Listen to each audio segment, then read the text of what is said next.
Assalamu alaikum wa rahmatullahi wa barakatuh. Mbanirizaako basebo ne banyaba bali mutulaba akadde kano amanya n'eddoboozi ze Ibrahim Mukasa tuli Cape Town. Of course bali ku lubalama lwa nnyanja, empewo nnyingi, obunyogovu, embeera nzikakkamu, weather nnungi nnyo. N'olunaku lwaffe olwokubiri nga tuli mu kawufube wa Darassa mu South Africa oba mu nsi z'amaserengeta ga Africa. Twatambudde ne Supreme Mufti Sheikh Kibate, ne tambula ne Sheikh Salim Bossa, nga tambula ne muganda waffe amanyiddwa nga Hamza wa House of Zaka e Kampala mu Kaddaawo. Akadde kano of course tugenda kuyingira munda tulabe embeera eri etya, buli kimu kitambula kitya. But before we go in, njagala kusooka kwaniriza Hajjati Jamila atubuuzeeko atulene ku bannayuganda abatulaba across the whole world. Salam. Then tuwayeemuko naye before we go. Hajjati, assalamu alaikum wa rahmatullahi wa barakatuh. Wa alaikum salam wa rahmatullahi wa barakatuh. Abalabi baffe mwenna abali Uganda n'abali South Africa tubaaniriza nnyo era namwe bali kutwaniriza nga tuzze wano e Cape Town ng'olunaku lwaffe leero lwakubiri nga tuli e South Africa nga tuzze ku nsonga z'obusiraamu. Bannange obusiraamu e South Africa gye buli era abantu beeno basiraamu era batwaniriza ng'abasiraamu era entambula yaffe tebadde mbi. That is very good. Hajjati, abatulaba baalyagadde okumanya Hajjati Jamila e Uganda oba e Kampala awangaalira wa era biki byakola oba byatuusako omukono?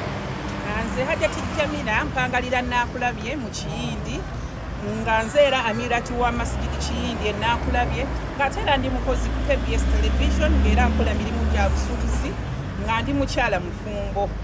Hajjati, tweyanza nnyo tweyanzege, tujja kuba nga tutambula naawe mu bitundu ebirala. Thank you so much for your time. Abalungi abatulaba akadde kano tuli ku Extra Digest mugobansonga programu feno etebwamu ssente Sun Cargo Shipping Company ku Arua Park ekizimbe 14 Plaza SF0 ne SF12 omwaliro ogw'okunojja okuba nga obasanga basabaze mala okuva China paka Mombasa. Ate nga yo Roast Coffee Academy ku Alwada Mall Airport Road UAE Abu Dhabi batendeka ba baristas abakabi ne bagamba nti at the end of the day bajja kufunira certificate osobola okuba nga okola mu bifo ebyakabi. Kubira omulanga anoonya omulimu yonna gy'oli weekwate Roast Coffee Academy. Ngenda kubanga nkutwalako munda. Of course lunaku lwaffe olwokubiri olwa Darassa mu South Africa nga twatambudde ne Supreme Mufti Sheikh Kibate ne Sheikh Salim Bossa nkote ne muganda Hamza owa House of Zaka e Kampala mu Kaddaawo. Ngenda kuyingizaako munda tuwulire aboogezi ab'enjawulo, okubuulira okw'enjawulo n'okumanya okw'enjawulo. Then bwe tunavaayo ate nkubulire ki ekiddako. Twegatteko nga tutunuulira embeera eri mu Masjidi Tawhid wano e Cape Town. Of course lunaku lwaffe lwakubiri twasookedde wali Pretoria ate mu lunaku lwaffe olwokubiri leero tuli mu Masjidi Tawhid Cape Town wetuli akadde kano katuyingire munda tulabe embeera eri etya mu Masjidi. Gwe oba otunze ky'otunda gyamu 2.5% suula wali kola ebibi okwanguyiza kuba tojja kuba perfect. Ojja zifuna wano transacting bank card ojjagala kutuuka ku akawunti yo after emyezi ebiri ng'otrackinga butula zinozaalaga wazinozaala kati zaka egenda okujjukirwa gakino nakiteeka kivaamu zaka takivaamu kino nzizze nga tokyabisobola. Nogaga nti gwe transact mu business yonna kasiteba nga si ya mwezi nogaga nti ogaga nti ziba rentals nogaga nti omwaka na project nga kuyingiza ssente bweziti noddayo nogaga mu myezi 3 mu rentals nfunyemu ssente bweziti kasiteba emyezi 3 ino giba nga giyisizanniswamu gwe ng'obalamu 2.5%. Emyezi 3 times 4 tegiba 12. Ogenda okumala emyezi gyo 12 nga badeni yazzako gitadde wali. Okwanguya abantu okukitegeera kuba bangi abalindi omwaka n'atrackinga n'omutwe ne gumuluma n'aga nti nze kenfuna kenteekawo nga tabaliridde. So eyo ezaka biki byekola olw'ofunda lw'obudde nyamugera project nti nga bwe twagambye nti ebizibu ebisinga okutawanya community ez'obusiraamu bw'obyetegereza biri strategic. Si njala kwa Uganda tulima emmere omuntu alumu enjala n'afuna kyalya naye okusomesa abaana malwaliro biki byonna ebyo ojjagenda obyetegereza nga ebisinga okumalawo ensimbi z'abasiraamu mu household zaabwe community zaabwe makaga naye House of Zaka etulira ebintu bina. Ekisooka education. Singa tujja ng'olina abaana 10 ewaka nga bonna baweerera fees wanga babagoba tukibala nti tukujjako abaana 3 z'osigazzaawo zikuyambako okukola mu bizinesi yo nga tubajjawo nga tubateeka mu ssomero. Tulina opportunity nti Malaysia tulina scholarships tusindise n'abaana nejo waliwo abagenzi. Kampala tulina abaana 821 bali mu university n'ewalala. Naye twagenda okukibala nga abaana be tujje mu families ezo Baden secondary Lukaaga then abalala bali mu university Metropolitan ne IUIU. Twagenda okukibala nga abaana 8 Baden bw'ogijjako kuba teri asula school fees $200 ku kawansi 45 6 7 bwewatyo 8 bw'obala cost ya school fees ku baana 8 ku $6 n'ogattamu you will see the burden gy'obeera ojje ku families ezo ey'ezaka. Wetambula osooka n'okulya ebizibu by'abasiraamu biki ebikuwa abasiraamu n'otuuka mu masomero ewamu kati ng'eyumbe gye bayita Lodonga projekiti oba mwajulirako simanyi. Twatuuka eyumbe mayiro ziringa 7 ne tusanga abaana kuva mwaka gwa 2007 nga bateekawo essomero ly'obusiraamu erisomesa Quran. Naye nga essomero eryo lisomesa abaana okuva eggulu Ajumani, Oyam district, Pakwaki, Nebi, yonna mu West Nile. Naye nga basomera wansi wa biti. Singa mbale ne projector twali bibalaze kuba tubirina byonna presentations tuzino wansi wa biti. Naye nga bulya engeri gye basomamu Quran. Enkuba bw'etonnya ne bayingira omuzikiti. Nagwa nga ate buli awo. Bali abaana 98. Abawala nga basula mu kasiisira half hour 40 plus nga basula omwo nga bakapangisa omutwalo gumu omwezi bonna 8. Naye twagenda batukola survey wazako waliwo gy'ogabira omuntu akusabye waliwo ne gy'onoonya abeetaavu n'ogamba naye nga titutuuseeyo. Natusanga babanja emyezi 7 nga tebagisasula nga landooli agenda bagobamu. Twakyama kusaala ne tusasula emitwalo 7 netubeera nabo kumala essaawa 2 balya muwogo ne bamumeketa ne basoma Quran ne bavaawo. Twagenda okukiraba okukimanya nga mulimu nabamwe basindika ne Sudan ne Madina okusoma. Twebaza Allah Jalla Jalaaluhu atusobozesezza okutindika olugendo ne tutuuka wano olwaleero ne tusinkana baganda baffe mikwano gyaffe nga tewali kituleese wano si bya busuubuzi wabula kwettanira tugenda tutya maaso ga Allah tabaraka wa taala. Ekyo nno kikulu era tukyekwateko. Neebaza ne sekwebaza yenna abakulembeze ba wano ebbanga lyonna tuli wamu. Allah basasule mu musera. Bakadde bange Sebo Supreme Mufti Sheikh Salim Bosa, Hamza Namungo, Ibrahim Kasa, abantu badde balabanga bagamba essajja eddene li Ibula beebuzaga ti iye entimbe engazi tulimba ono ye Ibula bamulala ya bufaananyi kino kya bbeeyi abantu okubeera nga tukulabako n'amaaso. Sheikh Salim Bosa abantu b'emmanga eno newankubadde eri yonna gye tuvudde tuyitayo mu manga bettanira nnyo emisomo gyo era tusaba Allah akikuwemu obulungi. Lwaki bakwettanira nnyo? Temulimu kweraga, temulimu kukakkanya muntu, omuntu omugamba ekintu kye n'akitegeera ye yennyini. Allah akusasule mu musera. Supreme Mufti gwe ebyo sijja byogera nnyo jja byeyogerera. Naye nze tukuze ffenna tusoma wamu tuli akawunga nga koogedde ogamba naye mwe mwali musoma oba kyali mwali mukomera. Bwe mwagambye emmere gye twalya oyinza okugamba nti mwali musoma oba lyali komera.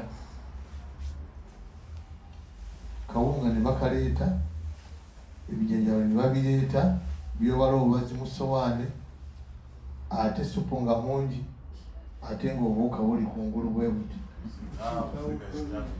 n'okolako obukozi bwoti n'ogamba njakukoza ate n'obeerawo ensonga lwaki mutulaba omuntu ng'alina kulaane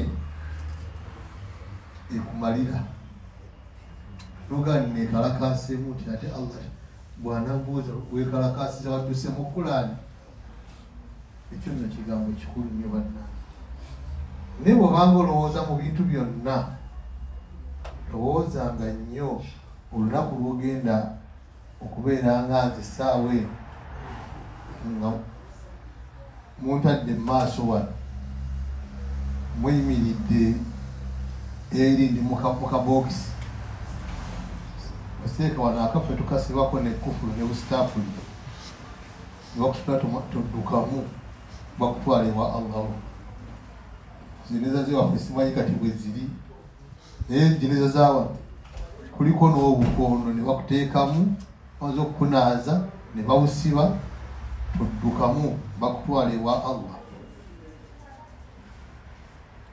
teberezaamu olunaku olwo lulibanga lutuuse kiki kyogenda okwanjula mu maaso ga Allah bye bitutambuza ne bituleeta eno ganda nga adaadi ye buli kadde tuwuliziganya Seeka Ismail Muhammad tuwuliziganya buli kaseera Seeka Zamunyi Sendegeya omusajja oyo Sendegeya yalwananga nsomye ntya Kulaani naye kati ajja ebikuli nga tasobola kusoma alifu ng'agattangatte olwaliro ajja ebikulira era ffe tumuyita ambasada mwenna yabakiikirira mu kusoma omukulu gwa brothers and sisters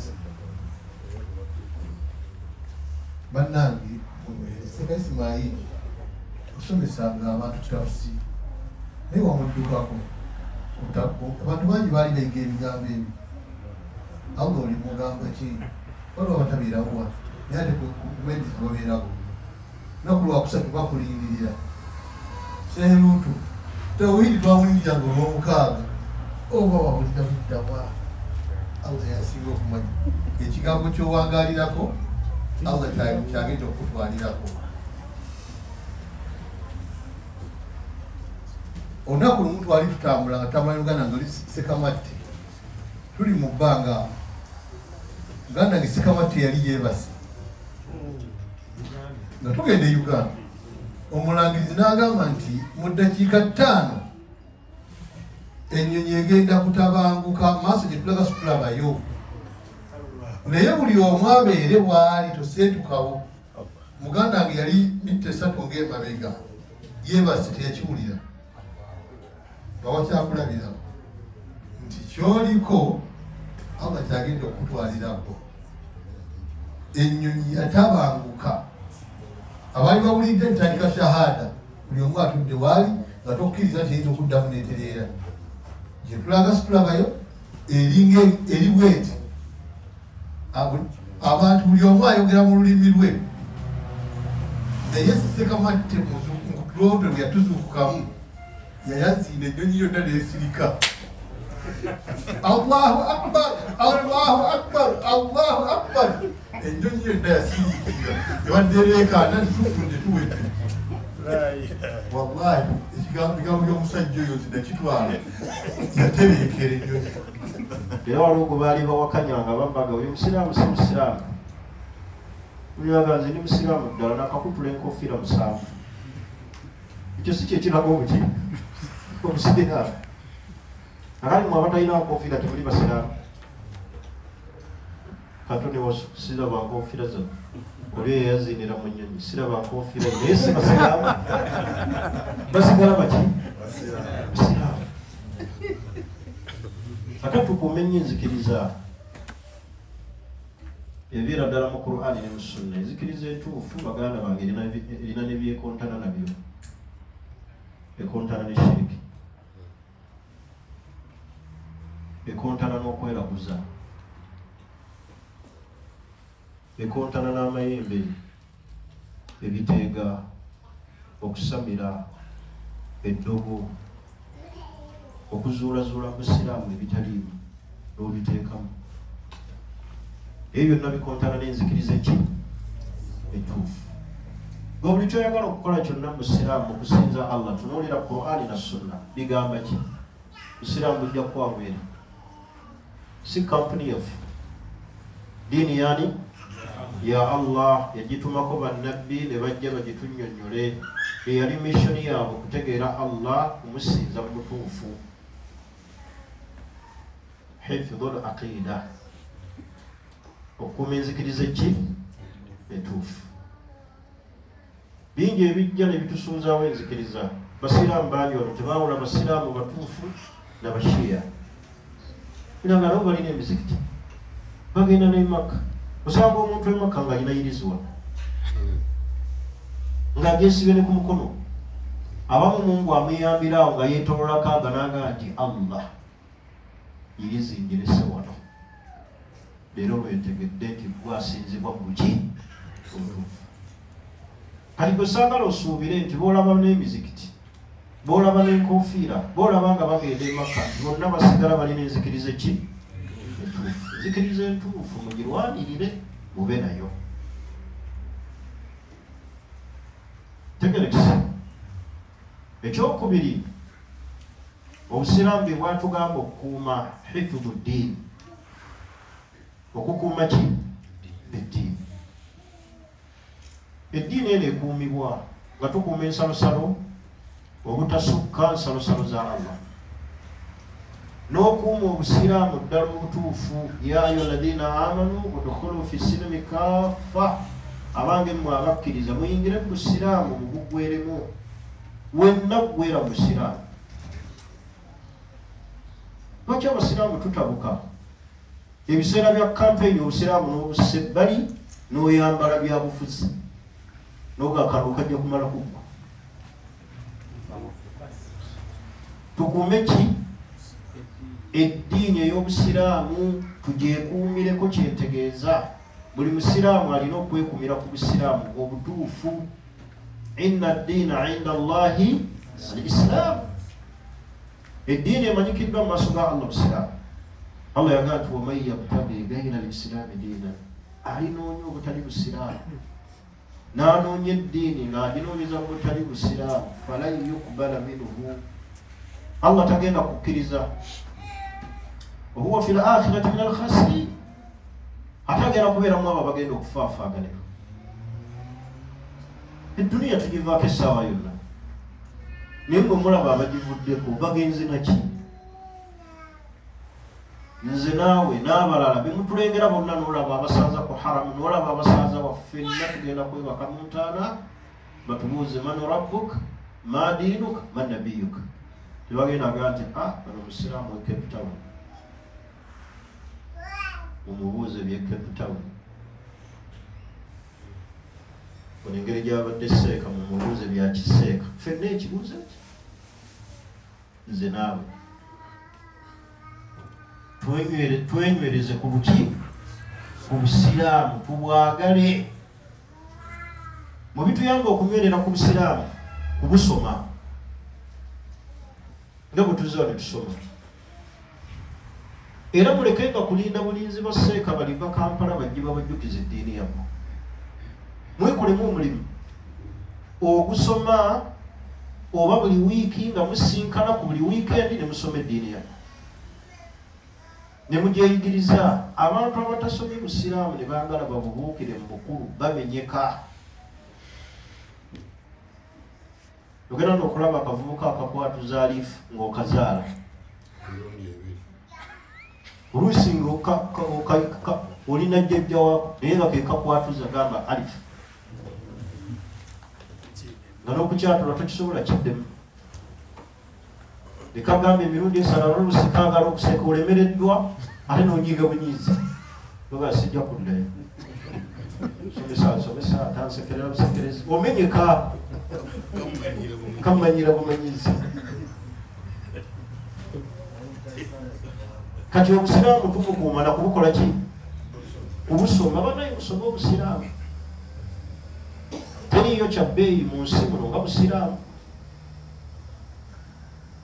mulowooza Iburakke ono Mukasa yasinga okuba ow'amaanyi ennyo mu bannamawulire bwe kiri lwaki tuli naye Obusiraamu ate ajjayo image y'Obusiraamu teyekwekangako na ddiini ye ng'obudde amiru baatuga abantu bajja wano ne bakyusa amannya omuwuliza nti gundi ye Hamza ng'ate ye John yagamba nze Ibba era atoola salaamu bwe Obusiraamu obusobola okusitula mu kitiibwa ky'omuntu ekyo kisabanga nnyo Allah nti by'osomye Allah akuyamba obikole ki obikolereko bw'omanya okutegeera nti Omusiraamu asaala esswala 5 zisaale bw'omanya okutegeera nti omukyalo Omusiraamu yeebikkirira weebikkirire bw'omanya okutegeera nti Omusiraamu zino edduwa zasoma ku makya ng'okikola Musiraamu abeera bw'ati ng'okikola Musiraamu ayingira mu masjidi ng'okikola kolera ku Busiraamu tukolere ku Busiraamu bwe tusomere oba butufuga so si bwe kufuga buki Busiraamu Obusiraamu kkiriza gwo kennyini bukufuge bukufuga awakaawo bukufuge mu mpasa bukufuge mu nnyambala bukufuge mu neeyisa bukufuge mu buli kintu kyonna Busiraamu bwamalayo obulamu bwonna obwensi Obusiraamu bwakuŋŋaanya ebyobufuzi ne bukuŋŋaanya ebyobulamu ne bukuŋŋaanya ebyobusuubuzi ne bukuŋŋaanya buli kintu kyonna shamil li jamiil hayaati Obusiraamu bwamalayo obulamu bwonna obwensi tolinawo olaga nga tewali buki ne bw'onojja mu byobufuzi Obusiraamu bwebukufuga bw'onoogenda mu byobulamu Obusiraamu gye buli bw'onoogenda mu byobusuubuzi banka byonna Obusiraamu we buli shamil li jamiil hayaati bwamalayo obulamu bwonna kuwasa mukolo nga guno ogw'okusoma Busiraamu kati Obusiraamu tubwagale ekirala Obusiraamu mubukolerere Obusiraamu bukole ki mubukolerere essente zammwe wajahidu fi sabilillah bi amwalikum wa anfusikum mweweeyo mu kkubo lya Allah nga mutakabana mwe kennyini muteekeeyo amaanyi gammwe ne ssente zammwe kati wano senga tubuuza ekibuuzo tweyanjudde wano ne mpeera abantu baganze mbeera jinti maka gange gali jinti wano waliwo atalina maka awanike ku mukono Basiraamu wana bali Cape Town wali talina maka kitegeeza mwenna mulina amaka naye njagala Abasiraamu bawanike emikono abaali baaliriddeyo omuzikiti nga be bataddemu kapeti mwenenjogera nammwe ng'osobola okugamba nti ennamulanda masigi yayo ku kyalo kw'embeera enansana kapeti ezo ezirimu nze naziteekamu nembeera Cape Town nga muli babiri abasobola okumanya nti kapeti zibeera mu mizikiti emisaalo naye tukuŋŋaanyiza bimeka tukolerera obuki Obusiraamu mu byokuŋŋaanya beerako kyoza eri obuki Obusiraamu zaka ng'erekaga nti nga nzibu babagambye omutwalo gwa landi tekitegeeza nti atakulina tawa zaka kuba buli gaga ogo teri akukuŋŋaanya wano miliyoni manya ebadde miliyoni zivaamu eza Uganda meka miliyoni yawano miliyoni nga 3 naye ng'ate tubalaba nga muzze Kampala weeks 2 ne musula mu hoteeri ne musipendinga miliyoni 8 ne muzirya ne muvuga diki kati Obusiraamu bumukoleredde ki tukolerera obuki Obusiraamu wale batuukoga nti masjidi neekaaba ng'omwezi guweddeko wate woosaalira ne babegayirira musajja n'agamba nti mu wiikisi 2 wano baali bakyaza gundi ng'essente zo bazifunye $8,000 ejjalandi naye z'omuziki gyakumala kukaabirira bane tukolera obuki Obusiraamu buli omu abeere ne tageti nga missoni yo mu kusinza Allah Obusiraamu bwo okolerera obuki Obusiraamu baako omukulu gw'ogenda okuleka mu nsi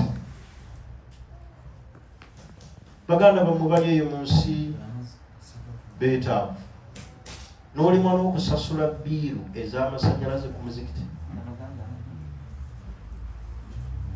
Tubeereyo e Kampala masannyalaze yakanaggwako nga tuli muzikiti tusaala magalibi. Temuli abasajja buvunaanyizibwa nikazikira mu bbanga gaweddeko buli omu n'akwata engatto zinage era mulimu abaga akuyisha sijja kudda gavuddeko naye bwe gavaako mu nnyumba yo bwotyo bw'okwata engatto n'olekamu abaana bo. Tukolere obusiraamu sente zaffe kubanga omuntu Allah ajja musanyukira nnyo era Allah ajja kugaggawaza nnyo okuba nti bw'okola ozza eri obuki obusiraamu mubukolere. Basahaba eyali egundi yaabwe baali bagagga basahaba ba Nabi Muhammad sallallahu alaihi wasallam. Allah yabawa ebintu ebyo, yabawa obusiraamu ne babutegeera ate n'abawa obukolerera nga tebeesikaamu.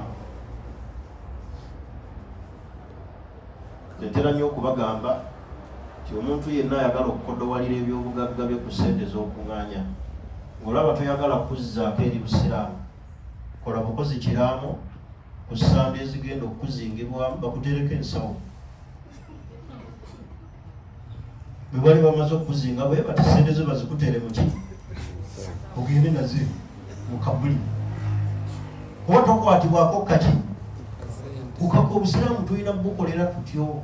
Waliwo obwetaavu ku muzikiti n'oteekamu, kyekyetaagisa n'oteekamu, kikyekyetaagisa n'oteekamu.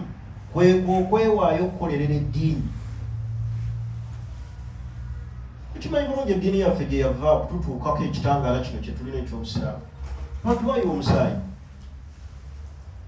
ne bateekayo amaanyi gaabwe, naye ku basiraamu b'ennaku zino obusiraamu bwaffe buba kubanga weeyimirawo nakwewa musaayi. Ffe twalisobodde okugenda mu jihaadi nga bwe mbalaba wano. Walisobodde okukola kaweefube gw'ogende mu jihaadi. Buli omu yalitunulaga nina abaana bange basatu, sheekhe nkyali mugole, mukazi n'amulekera ani. Tukolerera obusiraamu, tukolerera obuki obusiraamu. Sente zammwe simanyi omuntu sente zo gwe ddala mu butuufu Allah agenda zikubalako ki, kubanga Nabbi sallallahu alaihi wasallam yagamba nti lan tazaala qadama abdi yawma alqiyama hatta yusala an 40. Teri agenda kusetula bigere kubijja mu bbali tusanga buzibwa ku bintu ebyo bina bagenda bikubuuzaako nze naawe. Al-shababi obuvubuka obukolera mu ki, mubeera wano obuvubuka ne bubawaga ne munyowala ki ne mukyakalira mu bakyala ne mwemalayo n'ogenda mu mazina n'otambula buli kiraabu. Bagenda kubuuza ku buvubuka ag'amaanyi ago g'oyolesa. Tebulaaze ntera nnyo okugamba abavubuka nti mulifa amaanyi ne babuyita obulwadde. Maanyi ge gabakola ki? Ge gabawaga. Omuntu omusiraamu okwata ecupa ya walagi n'agyembalizaamu tatamanyi nti waliyo Allah agenda okumubuuza. Eddiini gy'osoma ekontana n'eyo. Ate nkubuulira ebyonywera omwenge gw'omusiraamu mukyalo oba musajja, abatali basiraamu be bakwewuunya. Ne bagamba nti omusiraamu naye agunywedde ecupa 2 azimazeewo, eyokusatu agisabye. Ate era ebyo ebintu bye batwalira ssente zammwe, ebintu ebitwala ssente z'abantu biri ebintu ebyo bisatu: mwenge, tamiiro, bakyala, tuli ffenna nakukyakala. Bino akwata ssente n'aziteeka mu bakyala. Akati mwano nga bababuuliza ssente ze mwakamalira mu bakyala zigula puluti. Zigula ki? Puluti awantu zigula n'ekyalo. Buli agezigula yiika. Naye nga bye bitwalira ssente. Tekali bagenda kukubuuza ku buvubuka bwo wabukoleramu ki? Tera nnyo okulaba naddala muganda waffe olyabe nti wa people power tetukunenya kuwagira kuba olina okuwagira kyoyagala. Tuyinza okuba n'ekyowagira naffe tukirinamu okukiwagira naye ekikondo kyetulaga nti people ki senga tukiraga mu buki mu busiraamu nti obusiraamu tulina obukolera senga tuli wano naye bagenda kubuuza ku buvubuka bakubuuze ku maali yo wagifuna otya wagisaasaanya otya question eyo tulina answer entuufu sente wazifuna otya wazisaasaanya otya yene batuuka n'okubanja bwebasaboba bwetusaalira esente ng'ate era nekwasira ogenda kujja tuba n'otabaamu nsonyi mulina omukisa munene temugumanyi okuba nti mmwe muli mu nsi eno mu mawanga ne mutandikawo masiri nga mmwe mugitandise mumanyiddeawo eyo empeera gye zigenda okukoma ne bwoliba toliwo abalijja eno Cape Town abalibeera ano bagenda kusangawo nti bannayuganda baali wano mu mwaka bwe buti batandikawo muki abasaaliramu essolo ezo omanyi empeera zogenda obagabanako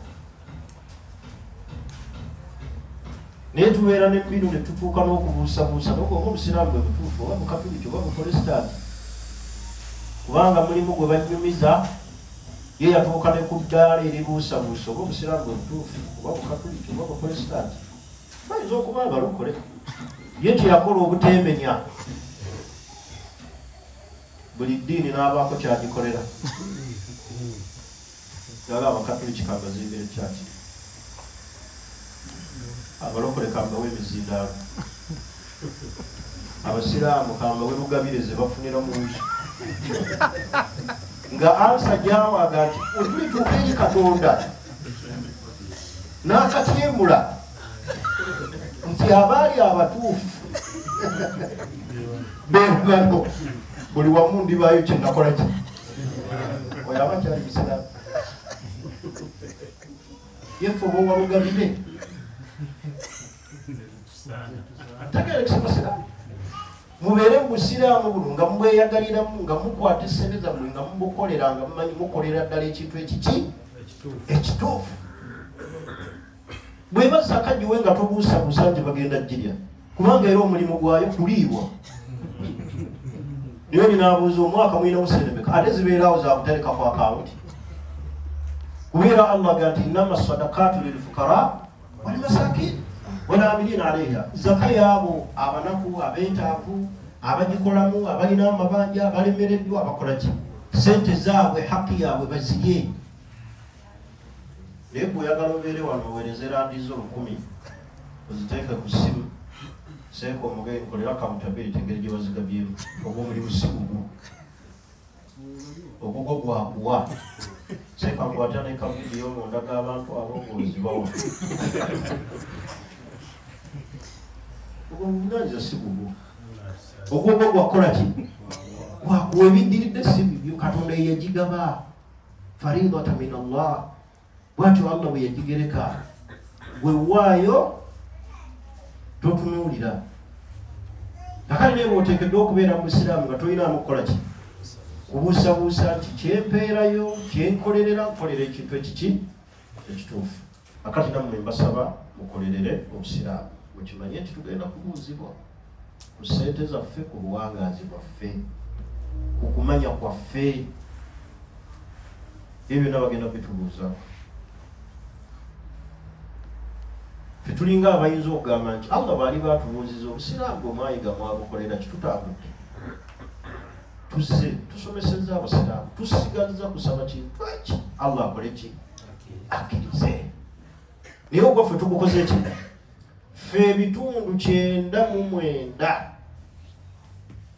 tuli tusomesa busiraamu oluusi n'emirimu egyaffe tugendayo kawunguko kuba tubeera mu gyabaki gyabasiraamu oba oli eyo oli ku bibi otudde awaka oyagala kuwummula ku seeka nfiiriddwa abalongo babaziika batya balina otandika kunaga nyamba ovuge nga bwe kisoboka otuuke wano n'odduka n'omalawo olunaku otegeka seeka tovaawo babaziika batya osomese ku basiraamu obulamu ne luziba n'oddayo eka oba weebase ku ssaawa 7 oli naakuba essimu seeka tuzadde omwana tuwa erinnya olwo n'abatukubirako ekiro saawa 9 ogw'ekiro. Yali musajja na mukyala baali bakaayana ku myaka gyange saawa 9 lukakiki sekamba tuli mutuwaka namwe olina emyaka emeka emituufu era olina omunnyonnyola butyo bwe tubeera obulamu. Oba oliawo nga amiru South Africa akuba mujjeeko eno nga inshallah katulabe tujja kukola ki kakati baganda obuwangazi bwaffe tulina kutambulira mu kuweereza buki ffenna mmwe tuweereze obuki obusiraamu tumukolerere. Sente zemukola tebagenda tuziika nazo tuziweere eri obusiraamu. Waayo kyowaayo ate naawe obeereko byokola ki naye tuleme kubeera bakodo nnyo. Nabbi Muhammadin sallallahu alaihi wasallam yagaa nti ma min yawmin teriyo olunaku yatlaqu fihi shamsu enjuba evaayo illa wayanzilu fihi malakan yonga bamalayika babiri bakka ye nga bazze tusabira. Emu egamba Allahumma a'ti munfikan khalafa, ai Allah buli awaayo mu kkubo lyo musikizeemu. Edduwa y'abamalayika tekusubanga buli kanaku. Endala nejja negamba nti Allahumma a'ti mumsikan talafa, buli agaa nti sitakange sente y'abano ebonyaabonya, sente y'abano tekuŋŋaanyizika talafa emali egigyemu emiki emikisa. Ku dduwa z'abamalayika ezo ebbiri ogenda nayaani era baani abasinga okusabira. Mwekuumire ku swala. Omuntu amanyike nga bamunoonya nti musiraamu naye nga bamunoonyeza ku muzikiti, ye adresi ye esooka neyeyanjula ewa imaamu wa chairman wa amiru, ng'oli bw'aba azze n'akyama ku muzikiti abuuza buuza nti swaibu yaani? Kyobuuza swaibu ki? Kyaswayiri Serukenge. Serukenge yavaawa nti embuulire abantu nga bakutegedde naye abantu ne banoonya swaibu ku muzikiti. Wante tulinawo swaibu. Yaga agendako wali eri we banywera omwenge era ogenda otuuka we banywera nga ogamba ono omusiraamu abeera wano mulinde. Wallahi oba okosezza nnyo eddiini. Twekuumire nnyo ku swala. Eswala zino zituyamba ku bintu bingi. Ng'oggyeko okusaala zirina fawaid, emigaso emirala mingi. Banno bangwira okunaaza n'okumanyika n'okusabirako eryani eri Allah n'okuyambaganira awamu n'okutegeera. Naye omuntu atasaala tategeerekeka. Hatta ne ku ttaka kwatambulira emiti gye yeesigamamu, bw'aba avuga mmotoka, byonna ebitonde byonna ebiri ku nsi bimukolimira. Era yoyo Nabbi sallallahu alaihi wasallam bwe yayogerako, Nabbi baamuyisaako jeneza ey'omuntu. Nabbi n'aga nti mustarehe. Ne bamuyisaako n'aga nti mustarahu minhu, onaawummudde, onaawummuddwa. Obeera okuvaako mu nsi nga kuwummula so si kukola ki? So si kuwummulwa. Akyamiirwa nabadde atugamba nti kimanyi omuntu bw'afa jeneza z'abantu ziriko n'ekkufulu n'obukondo, naye kale naye batateekako osobola otolokamu ng'olagewo ne bakulekaawo omwezi nkuba bwekkuba n'oyingiramu buli kimu n'ogira buli kimu tolina gyolaga. Baganda bange tukumire ku swala. N'osanga abakyala bakomplaininga ku baami baabwe butasaala. Seka yogerako n'omwami, yogerako ne mukwano gwe, yogerako ne gundi tasaala. Musajja yampasa n'alaga eddiini. Naye waffe we yali ajja yajja n'omuswaki ekiragira ddala nti musaaze munaddiini. Naye nga okusaala mbirigo. Tusaale. Abakyala tusaale swala. Tetusaala lw'abaami. Tusaale ku lwani? Kulwa Allah. Tuyimirizeewo swala mizikiti 5. Zirimu ebintu bingi. Mukubirize baganda bammwe abali eno abataagala kusaala. Bageete okusaala. ye solution y'ebizibu by'eddunia n'ebizibu by'akhira. Nyine osanga abantu abakulu nga bamala kwegayirira okusaala saalako. Waliwo omukyalo omu yeegayirira bba taata we yafa, omusajja yafiirwa taata we, omukyala gwe yawasa n'amwegaye n'amugaa nti haji gezaako okulaba nga toswaza banno genda osaaleko. Naye nga bwebaga agenda osaaleko kitaawe yali muki mu jeneza, amugasaalako tujja kuswala. Omuze nali ku mbaga enkoowa awo bwali mukolo, neewuunya nnyo ekigambo kino nakati kyakyewe. Bane bateeka ebbali mu tenti nti ayagala okusaala asaalirewa, asaalire ebbali. Omukyala ng'atudde wali, twali tugenda okusaala n'agamba egayiridde, Haji oyo temugoberera, talina wuzu. Talina ki? Owuwe bbaawe talina wuzu. Naga Haji mumanyi asaala lw'abantu, afunye na wuzu. Mukyala we yennyini yamukomentinga bakituuka ku ddaala eno. Bane tusaale naddala bwe tubeera eno ku mawanga, mujjumbire nnyo nnyo okutegeera ani, okutegeera Allah. Ofa bano n'obaleetera ebizibu. Nga Imaamu bw'abadde ayogera, ebizibu ebyo bijja abantu butajjumbira mizikiti, ne bakunoonya, ne banoonya mayitiyo. Ninga kugenza ate tukyalina chance egenda kukyusa. Kale banaye tujjumbire nnyo okusaala. Hafidhu ala salawaati wa salaati wusta. Mwekuumire nnyo ku swala, naddala esswala ey'omumaki, ey'omumakkati, amanyi baga nti esswala eya asiri.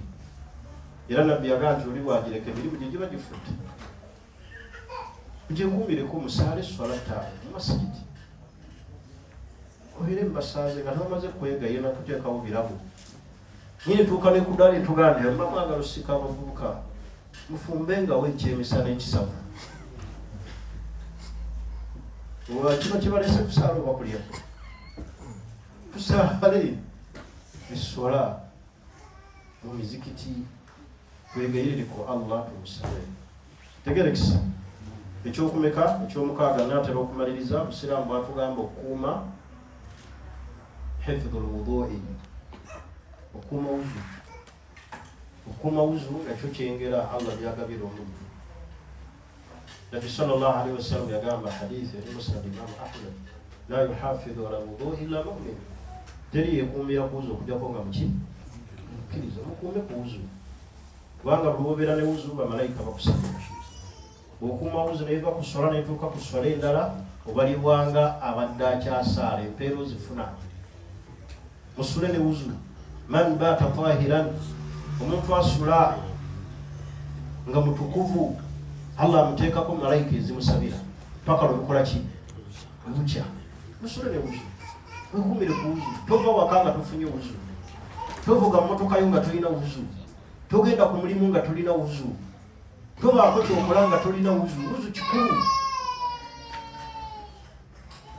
Okujja nga Allah yakuleetera buleetezi kizibu kitakuuma ki wuzu, neegifune. Musiraamu bw'atukubiriza okukuuma wuzu. Tegerekisa kyosaagala kirwako nnyo. Ekyomusanvu hifdhul hawaas, okukuuma ebiyungo. Omuli okukuuma amaaso, okukuuma omumwa, okukuuma amatu. Tegerekisa kubanga Allah yagaa nti inna as-sama wal basara wal fu'aada kullu ulaa'ika kaana anhu mas'uula. Ebyo byonna Allah agenda bitubuuzaako.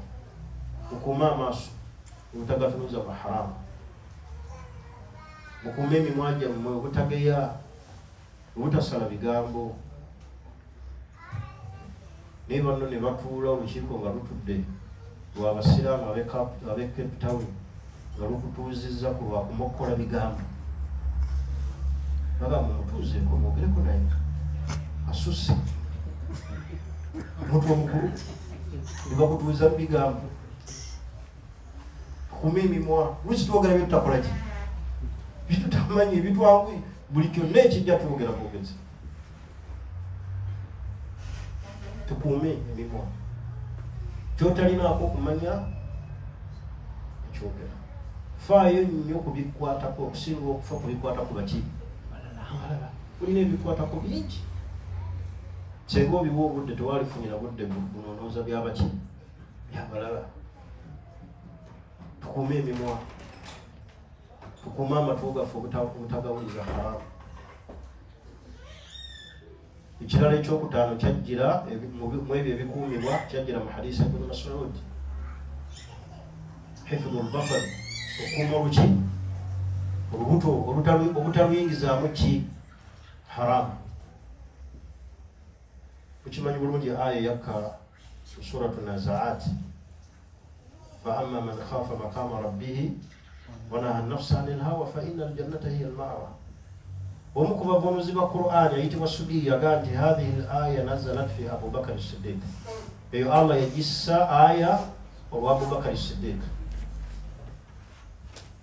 Bakr as-Siddiq yalina omuntu amuweereza fil jahiliya ye yamujja n'amukolera awaka nga khadim amuweereza awaka naye eri gye yava mu jahiliya yali mulaguzi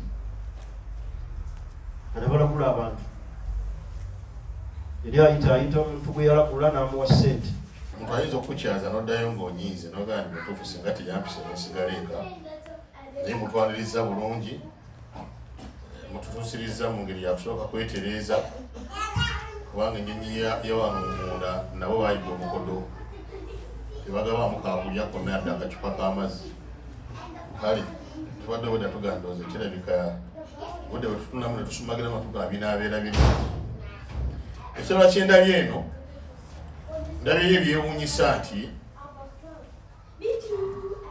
abantu abali e Cape Town bali mu Uganda eyokusatu bavudde mu Uganda babanga abali e Kenya nti kati okuva wali bwe tuvudde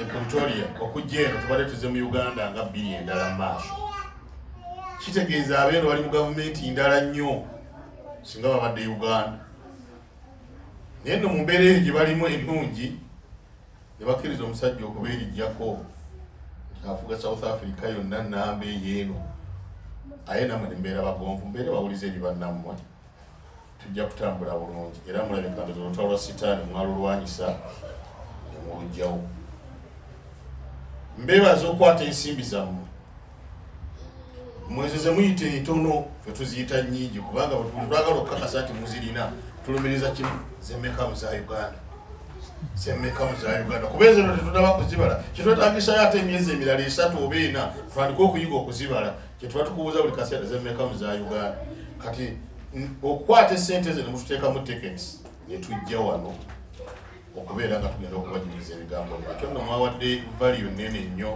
ebyobusiraamu bwammwe n'eryeddiini yammwe nsaba Allah subhanahu wa ta'ala abaweemu obulungi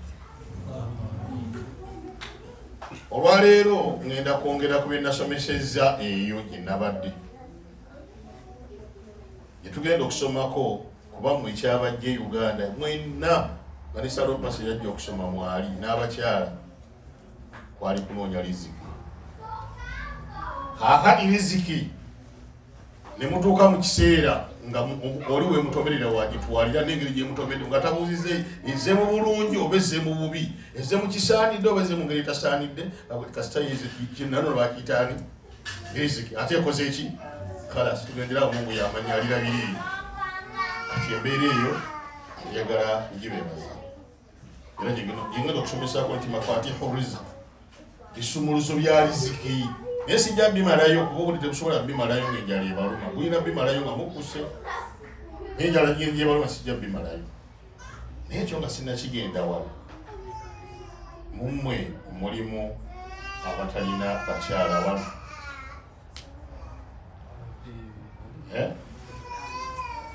n'abakyala mulimu abatalina baami wano mugenda kutuleetera ekizibu muteke ku bannammwe obuzibu mwasisinkane temukyalina kyakola kuba mumukozeyo eggwanga limutaagala kwogera nnyo naye nga likuzibu omala okuweza emyaka 218 n'okunoonyeza omuwala Uganda tutya naye waliwo yajja eno nga naye atayagala bamunonyeza omwami e Uganda nga n'omusajja ali enayagala bamunonyeza omukyala e Uganda naye alekawa gwali naye eno bamanyiganye ne bayiriba atayagala oweri agenda omugoya musooke mutegeragane ne bana abali eno ensonga musimaleeze eno ekyo nakyo kitegerekeke abazadde mutayogera bakwesimu muzirina ekyo mukitegedde naye muleme kuzza abaana abo wano mutandika okugamba muswaka ngenda mujja Uganda n'owokubiri ngenda mujja Uganda n'owokusatu ngenda mujja Uganda osomba ki ekyo eyo ensonga yo musooke mugijje muddira bakulembeze sekanga naye kuwuliddeko ku kino n'abeerisaaki bagambe naye kati nkibagamba abaana abawala abali eno nga bava e Uganda muleme baleetera bizibu mbalekedde bazulu kati ate omuzulu afuneyo n'anamuvunya oluzulu nga gweoluganda woli nga temugenda kuvunda olimirwamu abo bomu bajjeewo ensonga tugijje mu ddiiro ng'obudde bukyakola ki bukyali tebababuulira bubuulizi e Uganda bajja ku TV banoonya basajja n'abeera tebajja ku TV biswazi abala bava Saudi Arabia n'omusajja Saudi Arabia ndieno Saudi Arabia njagala omusajja omuntu omwarabu aba nakutwala baabi eno batugamba namwe muli nabo mubanguye mubatuggirewo ensonga tegerekese bulungi inshallah ekyo oyitingi mazi oyite eyokubiri ndabye abaana wano bangi nkole programu y'okusoma kw'abaana abo etegeerekeka ate nga basoma eddiini yaabwe kambabuulire mugenda kukolera akawanga kajja kuvaayo mpolampola mujja kutuuka ekiseera mufaanana abazulu beno munyigirize abantu beno bakatongoze balifune erinnya lye bakatuuma akawanga ako kuba omuweze kati bulibyowalabala bannayuganda bali South Africa ogasseeko mu abali wano n'abakyekwese mu mwenge n'abakyekwese mu biseguusi nga muli bangi muyinza okwanguwera kati obukadde nga busatu kati omanga mwera obukadde nga busatu musigadde ku dimandinga ggwanga lyammwe kubera South Africa nabitegeddeko byakwekaza bo bannannyini nsi bennyini beekaza ne bawamba namwe abatali bannannyini nsi mwekaza ne bakome mutwala mujja kwekaza mutongozesa akawanga kamu wano mpola kafuukewo nga wiikali n'olwekyo ekyo njagadde kibagamba nakyo mukimanyi abaana abo tubaagala nga basomye ne bawulisigala eno nga mwogera olulimi olwo nga babatongoza mulumanye nti mulunywezezaawo olulimi lumwogera tujjenga nga tubasanga naye ekiseera kigenda kutuuka ng'abaana baffe baagala okujja okusinkana abaana bamwe nga tebakyasobola kwogera nabo omugenyi omukulu ekikumu kyasooka nakyo okubeera nakyo kulwawo kwogera ayogera abantu enjala ebalu ekikeme ekyokubiri buli kyayogeraga nikyo gundi yakyogeddeko dda abeera mukalukalu kuŋŋanya byabanne nakuŋŋanya ekyo n'obiwumbawumba oti n'obizingazinga nebifuuka ekyo nga tuwaye omusajja yayiyizeyize ebigambo ebyo byeŋŋenda okuyiyayo ebyabaana bankulembedde bonna tubigattegatte tubiggyemu ensonga era teweewunya nnyo ng'anyogedde ekyomuntu eyankulembedde mba kikaatiriza bukaatiriza oba kirambika nnyo kitegeere kigende gye kiteekeddwa okutuuka otegedde bulungi n'olwekyo olwali tuli ku mafaatiha riziki ebisumuluzo bya riziki riziki yasooka kwesiba Uganda n'okakasiza ddala ti ekufulu bakoze eki bagisibye nogaa nti bakutambuza bigero kugende South Africa nja kutambula abayite Zambia wemuli abayite Luda wemuli abayita Munyenyi wemuli abawansi muli wano n'abakyateekateeko ga nti tukyeyongerayo muli wano sibe guli kati bino ebisumuluzo bya riziki ebimu ku byo ng'oyagala Allah subhanahu wa ta'ala akuwe riziki eterera obulungi saalako nolwekyo obanga wesigamira Allah subhanahu wa ta'ala mwesigamire nnyo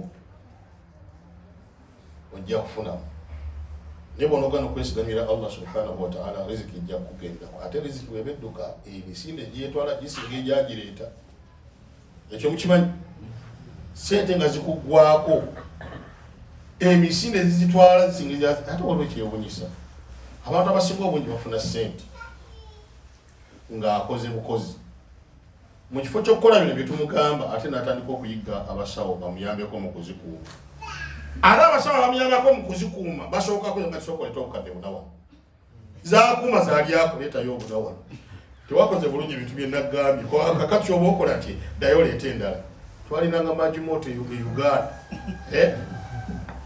yabuuza omusajja muga nti ddayo ogenda ofumba ebipapula bulungi nnyo biteeketeeke omusajja tunaagenda nabga sente zijja kuteeka mu ntamu bayajja namuga nti wazise entamu gye wafumbidde bagifumbamuko omunnyo olina kugula mpya ekyo tekyakimugamba ekyokugula empya naye ngaebipapula byonna bisogonyosa amaze opitokosa byonna bifuuse ng'obuugi anoonya ssente mugati wanzise wali mbuuliridde kati entamu gye wafumba kati sooka oliteyenda ogenda okwejjukiza nga ate yenyini yazikolaki sente zokoze wesigamire Allah jazikuumira jangu osalamu اللهم ربنا اغفر لنا ذنوبنا وكفر عنا سيئاتنا وتوفنا مع الابرار يا رب العالمين ربنا اننا عبادك الضعفاء نشكو اليك ضعفنا فانصرنا الى القوي العزيز والف بين قلوبنا وقلوب المسلمين ووحد بين كلمتنا وكلمه المسلمين واغفر لنا ذنوبنا وذنوب المسلمين ربنا واتنا في الدنيا حسنه وفي الاخره حسنه وقنا عذاب النار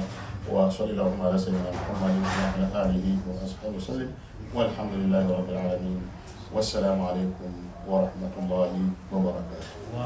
وعليكم السلام ورحمة الله وبركاته. tugenda kufuna ebintu bibiri tugenda kumutoza shahada gye tugenda kutoza ebigambo ebitegeeza omuntu okubeera nti tumwaniriza n'ayibira mu busiraamu tugenda byogera mu lulimi oluwarabu ng'oluddamu netumala tukubuulire mu luganda otegeere biki byoyogedde amakulu gaabyo inshallah taala ate njagala nnyo ndowooza ze nebisaali kutte muzindaalo ye n'agukwata ekyalisinza obulungi mukuwadde okukwata egenda byo الله أكبر. نعم. أشهد أن لا إله لا إله إلا الله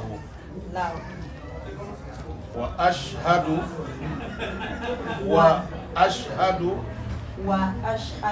أن محمدا عبده ورسوله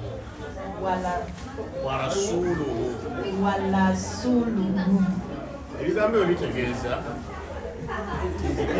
mutima enjatula n'olulimi lwange olwasinzibwa mu mutume okujjako Allah era nenzikiriza nti nabbi Muhammadi muddu we era mubaka we amakulu agali mugategeeza nti ebisinzibwa ebirala byonna ebitali Allah bisinzibwa mu bukyamu ate ogamba nti ne nabbi Muhammadi tumugata ku bannabbi abalala omuli Isa omuli Musa n'abalala Isa kubayita Yesu kuba Isa naye nabbi wa Katonda bannabbi abalala okuva na leero fenaawe tulina njawulo era oli musiraamu atajja kwekoma mu otuukirize ngabikiriza abannaye nangayingira eddiini omulimu omunene gw'osigazza kwatagana n'abobuvunanyizibwa eno South Africa ddala Cape Town bakolere puroguramu y'okubuyiga obusome obumale inshallah kyetusigazaawo ekyokubiri olina amannya babadde bakuyita situmanyi oba olinayo amanda goyagala bakuyite wali gatugambye eri ekikatolijjako kwataganye bulungi oyagala linnya kikiwadde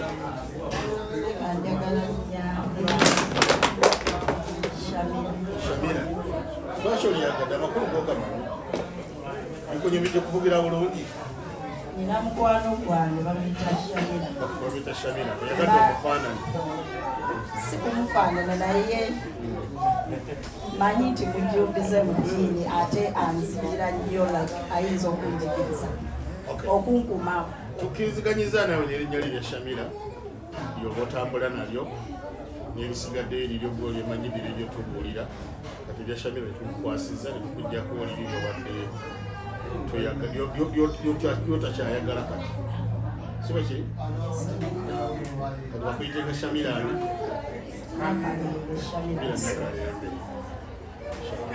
akkiriza okukola okusaba Allah subhanahu wa ta'ala ekitiibwa akkirize okusonyiwa ebyakusoboka byonna ate akunazimpya atugere kutambula inshallah kutadde maama Allah kwaniriza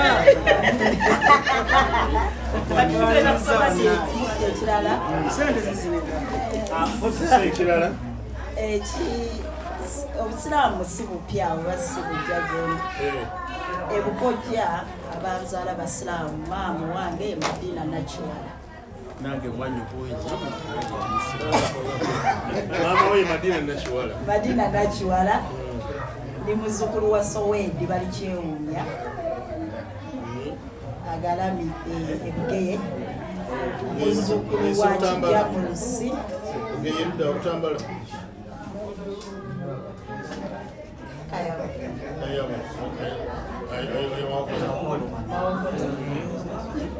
Dini mwana wa Abasiraamu naye wagwambadde Yongedde kubyeza nsonga njagala piga dini. Tutuse ku nkomerero ya programu yaffe akadde kano era nga nkugamba nti tukulaze embeera eri munda omwo tukulaze buli kimu.